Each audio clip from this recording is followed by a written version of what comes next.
No final da Segunda Guerra Mundial, o planeta testemunhou o imenso poder de destruição das bombas atômicas que devastaram as cidades japonesas de Hiroshima e Nagasaki.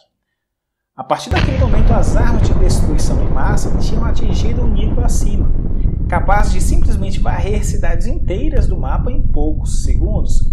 Mas por que as bombas atômicas elas são tão devastadoras? Como é que é possível extrair tanta energia dos átomos? Na escola aprendemos que prótons e nêutrons ficam no núcleo do átomo, enquanto elétrons ficam orbitando em sua volta numa região chamada de eletrosfera. Geralmente a gente não dava muita importância para os nêutrons, afinal de contas eles não possuem carga elétrica, mas aqui eles vão desempenhar um papel fundamental. Aprendemos também que cargas de sinal contrário se atraem, enquanto que cargas de mesmo sinal se repelem. E é exatamente aqui que eu quero chamar a atenção de vocês. Se as cargas de mesmo sinal se repelem, como é que é possível todos os prótons ficarem juntinhos ali no núcleo do átomo? Afinal de contas, se o átomo fosse do tamanho de um estádio de futebol, o seu núcleo seria do tamanho da cabeça de um alfinete localizada no centro do campo. Por que os prótons então não se repelem? Deve haver uma explicação para isso, e existe. É a chamada força forte. Ela é uma força de curto alcance que atua apenas dentro do núcleo, sendo a responsável por mantê-lo coeso.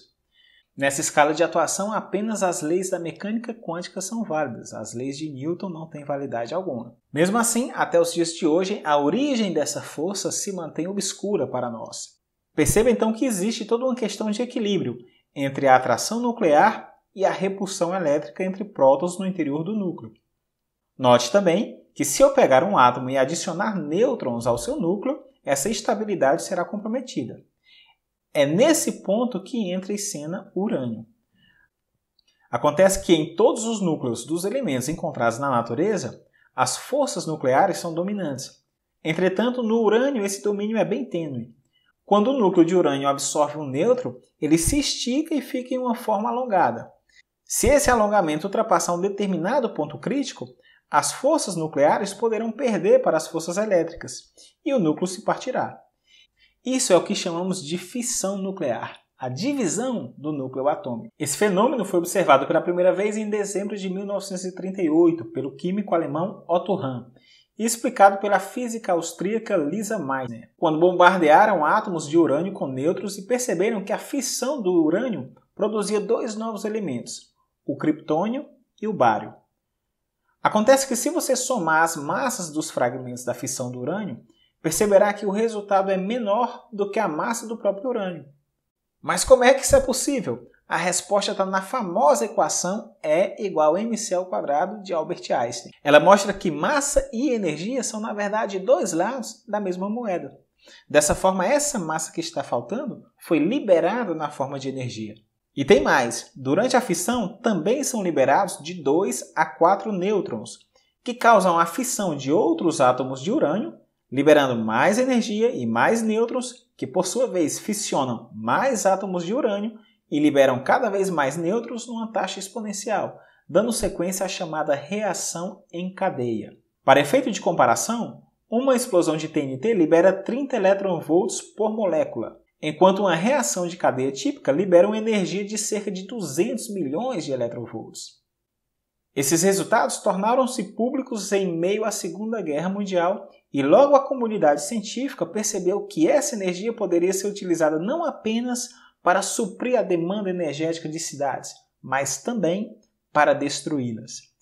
Estava iniciado então a corrida para a criação da bomba atômica. O objetivo era produzir o máximo de urânio-235 possível e fissioná-lo com uma fonte de nêutrons. Mas tem um detalhe, o urânio-235 é um isótopo extremamente raro, que constitui apenas 0,7% do urânio existente no urânio metálico puro.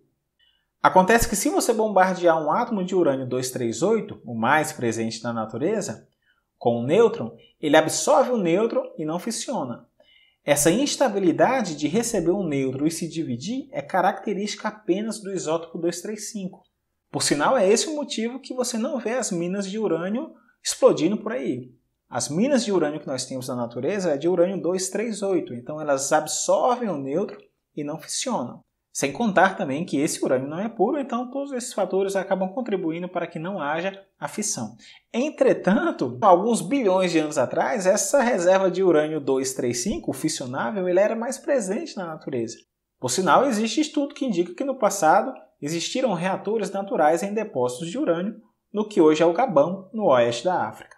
Pois bem, então como conseguir esse isótopo raro do urânio para construir a bomba atômica? De duas formas. A primeira delas é através da difusão. Nós sabemos que, para uma mesma temperatura, moléculas mais leves se movem mais rapidamente do que as mais pesadas. Dessa forma, os cientistas aqueceram um composto gasoso de urânio, o hexafluoreto de urânio, fazendo que os isótopos mais leves, urânio 235, tivessem uma maior taxa de difusão do que os mais pesados, urânio 238, atravessando uma pequena abertura e sendo coletados em um outro recipiente, resultando em um gás ligeiramente enriquecido. A segunda maneira adotada foi através do espectrômetro de massa. Nós sabemos que partículas carregadas, quando atravessam um campo magnético, descrevem um movimento curvo. E é assim que isótopos de urânio são separados. Íons carregados são direcionados para o interior de um campo magnético, onde são desviados e passam a descrever arcos circulares. Quanto maior a massa do íon, mais ele resistirá ao desvio e maior será o raio da trajetória. Sendo assim, o urânio 235 é coletado em uma trajetória de raio menor, enquanto o urânio 238 sai por uma trajetória de raio maior. Foram usando essas técnicas que 2 anos depois os cientistas tinham urânio 235 suficiente para construir a bomba que tempos depois iria destruir Hiroshima. O resultado nós conhecemos. Essa bomba funcionava com um mecanismo tipo granada.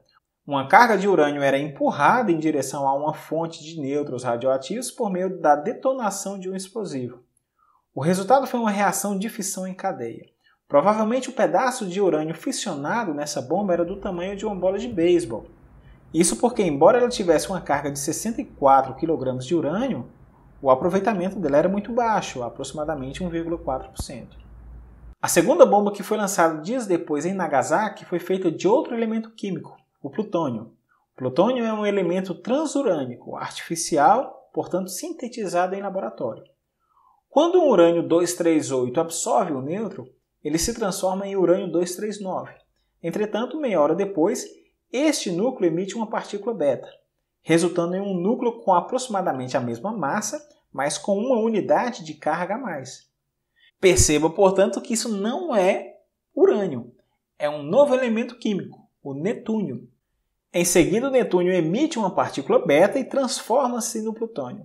Da mesma forma que o urânio 235, o plutônio 239 também sofre fissão ao capturar um nêutron, liberando uma grande quantidade de energia. Mas essas não foram as maiores bombas da história. Em outubro de 1961, a então União Soviética fez um teste com a bomba nuclear mais potente de todos os tempos, a bomba de hidrogênio, também chamada de Tsar Bomba ou bomba termonuclear. Ao contrário das anteriores, que eram de fissão, a bomba de hidrogênio utiliza o princípio da fusão nuclear, que é a combinação de 2 núcleos leves para formar um núcleo mais pesado, com a liberação de muita energia. Ela é um exemplo de uma descoberta que foi aplicada mais para fins bélicos de grande destruição do que para processos construtivos. No próximo vídeo eu vou explicar para vocês o porquê que a bomba de hidrogênio é tão mais potente que a bomba de fissão nuclear. A resposta vem da astronomia.